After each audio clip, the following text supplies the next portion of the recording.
সবাইকে আমাদের নট নৃত্য চ্যানেলে সবাইকে স্বাগত জানাই। আফটার আ লং টাইম আমি ব্লগ করছি। কাজ ছিল বলে আমি ব্লগটা করার টাইম একদমই পাইনি। বহুদিন মানে প্রোগ্রামের পর আমি আর ব্লগে আসিনি। প্রোগ্রামের আগেও যে খুব ব্লগে এসেছি তা নয়, বহুদিন পর প্রোগ্রামের পর আর কি ব্লগটা এলাম। তো আজকে যাওয়া হচ্ছে মান্তু দিদিদের বাড়ি, কারণ এমনি একটা জাস্ট দেখা, কোনো বিষয় না, এমনি জাস্ট দেখা করতেই যাচ্ছি। প্রোগ্রামের পর তো আর দেখা হয়নি সেরকমভাবে, এমনি যা রাস্তায় দেখা হয়েছে। তো আজকে যেহেতু দেখা হচ্ছে সবার সাথেই বহুদিন পর, তো ওই জন্য আজকে আমার ইচ্ছা হলো ব্লগটা বানানোর। আমি ওকে বললাম, মানে মান্তু দিদিকে বললাম যে তাহলে ব্লগটা বানাই, বললো হ্যাঁ বানা। তো ওই জন্য ব্লগটা এখন আমি বানাচ্ছি আর কি। তো আমি কন্টিনিউ করব, মানে এখন আপাতত রাতটুকু। তো চলো দেখতে থাকো। আফটার আ লং টাইম দেখা হলো, সেই কবে বেশ প্রোগ্রামের পর, মাঝখানে একদিন দেখা হয়েছিল, তারপর সেই এই যে হ্যালো এনেছে কিছু বলার দাবি। এই তো কাকিমা বসে আছে, আমাদের টেপু আজকে মামার গাড়ি করে কিরকম ঘুরেছে। সকালবেলা বাড়িতে গিয়ে হিসু করে দিয়ে এসেছি। আজকে জলের বোতল ভাই আমার দিকে ট্যাপা আর কি, ওই যে জলের বোতল ফেলে দিয়েছে টেপু। তার দোষ কিন্তু মায়ের। অবশ্যই অবশ্যই, মা কেন দেখেনি? কি করছে? অত্যাচার করে আমরা বারান্দায়। যথারীতি কথাটা ওঠেনি, যথা বলার পরে তুই স্টার্ট করবি। ও আমিও তো পটু নই, তো করে দে একবার। যাই হোক, এনিওয়েজ এটা আমার এই যে ব্যালকনি, প্রত্যেকদিন দেখে ব্যালকনি থেকে দেখো দেখা যাচ্ছে কার বাড়ি। আর একটা দেখাচ্ছি, এই দেখো ব্যালকনি থেকে দেখা যাচ্ছে যেটা একটু কি মারছে বাড়িটা, মায়ের আশীর্বাদ লোকনাথ ভবন। যা এগো না, পড়ে যাবে না তো, দামি ফোন। এই রোজে রুমকি কাকিমাদের ফ্ল্যাট, আর এইটা হচ্ছে মান্তু দিদিদের বাড়ি। কি করে দেখাবো এটা? সম্ভাগীমাদের বাড়ি দেখা যাবে না, দেখা যায় না। এখানটা হচ্ছে আমাদের রোডটা, এই ব্যাগটা নিলেই, হ্যাঁ ওই টানটা নিয়েই হচ্ছে বৌদির বাড়ি। মানে আমরা সব একদম কাছাকাছিই থাকি, একদম। শুধু দূরে থাকে একটু বিতি কাকিমা, একটু এইখানেই থাকে, দূরে থাকে। মধুমিতাদের বাড়িটা দেখা যাবে একদম পাশের গাছের ফাঁক দিয়ে যে হোয়াইট বাড়িটা দেখা যাচ্ছে, এইটা হচ্ছে মধুমিতা কাকিমা, মানে মেঘমিত্রাদের বাড়ি। আমাদের যে খুদে সদস্যদের তোমরা নাচ দেখেছো, সেই খুদে সদস্যদের মধ্যে একজন হচ্ছে মেঘমিত্রা, আর আমাদের সখীদের মধ্যে একজন হচ্ছে মধুমিতা, তারই এটা বাড়ি।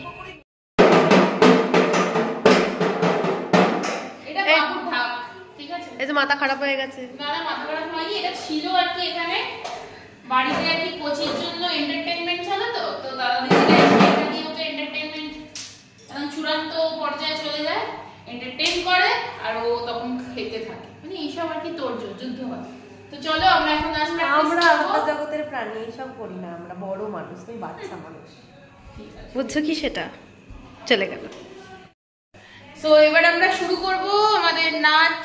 আমাদের বলে থাকি, মানে বলি আর কি, সেটা হচ্ছে এখন আমাদের আপকামিং, আমরা যেখানে মানে আমি আর শম্পা বৌদি, শুভজিৎ, হ্যাঁ ইন্দু শেখে না ওখানে, শুভজিৎ স্যারের কাছে যেখানে আমরা আর কি নাচ শিখি, সেখান থেকে আমাদের আর কি অ্যানুয়াল প্রোগ্রাম আছে 27 এপ্রিল, 27 এপ্রিল। সেটা পড়ছে শনিবার, স্যাটারডে, আর হচ্ছে যথারীতি আমাদের চন্দননগরের রবীন্দ্র ভবন। খুব সুন্দর জায়গা। আমাদের বৃহস্পতিবারে সেখানে ফাইনাল রিহার্সাল আছে। আমাদের নাচ দেখতে এসেছি, তো বৃহস্পতিবারে ফাইনাল রিহার্সালের দিনও আমি দেখাবো, আমি বৌদিও থাকবে, আমরা দেখাবো কিরকম কি হচ্ছে না হচ্ছে। তো তারই এখন একটুখানি প্রিপারেশন চলছে, কারণ ভালো করে তো নাচ করতেই হবে। সো তোমরা দেখতে থাকো আর কি আমরা করতে থাকি।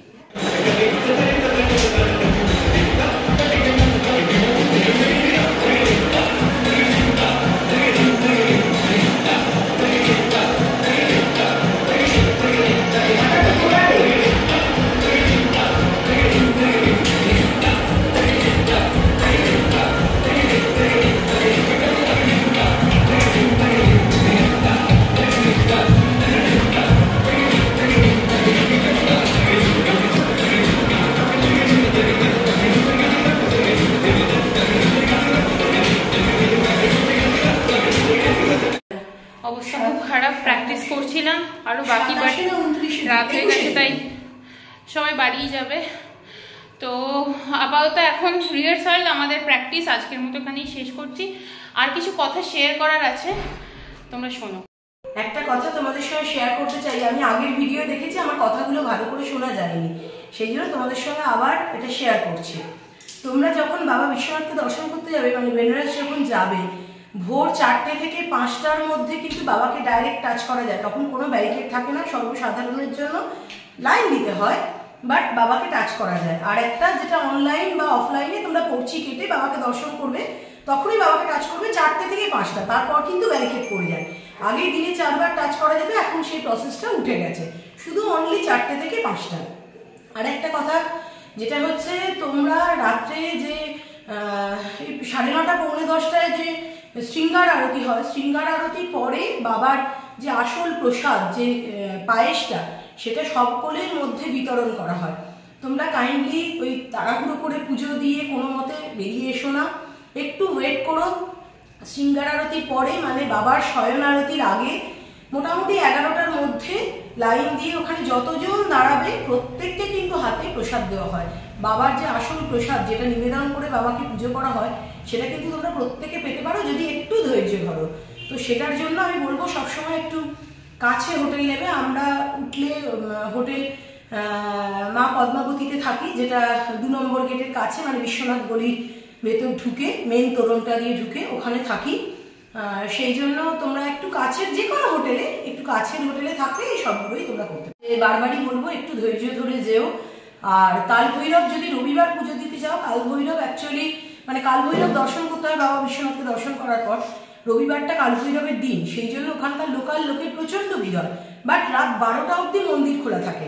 তোমরা যদি, আমরা যেমন গেছিলাম 10টার পরে, তোমরা যদি ওরকম 10টার পরে যাও তাহলে বেশিক্ষণ লাইন দিতে হয় না, তোমরা 11:30টার মধ্যেই ব্যাক করতে পারবে। আদারওয়াইজ যদি রবিবার সকালবেলা কাল ভৈরব পুজো দিতে যাও, তাহলে কিন্তু ওই লাইনটা মোটামুটি মেন রোড অবধি চলে যায়, তাতে অন্তত 4-5 ঘন্টা টাইম লাগলেও লাগতে পারে। সেই জন্য এই ইনফরমেশনগুলো তোমাদের কাছে তোমাদের সঙ্গে শেয়ার করা মানে হচ্ছে, আমি যেভাবে দর্শন করেছি, আমি চাই যে প্রত্যেকেই তোমরা যখন বেনারস যাবে এই সুযোগটা যাতে তোমরাও পাও, সেই জন্য তোমাদের সঙ্গে শেয়ার করলাম। আর যখন দশাশ্বমেধ ঘাটে আরতি দেখবে, তখন একটু ওই 100 টাকার চেয়ার বুক করে যদি দেখো, তাহলে কি মানে আরতিটা খুব সুন্দর দেখা যায়।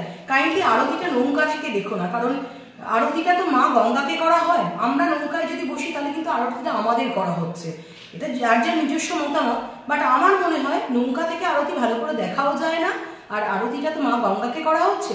সেই জন্য যদি তোমরা ওই ওখানে চেয়ার ভাড়া পাওয়া যায় একটু উঁচুতে, সেগুলো 100 টাকা করে চেয়ার, যদি সেখান থেকে দেখো পুরোটা ভালো করে দেখতে পাবে, এবং মানে তোমরা যা যা চাইছো সেগুলো করতে পারবে। যদি ভিডিও করতে চাও বা কাউকে দেখাতে চাও সেগুলো করতে পারবে।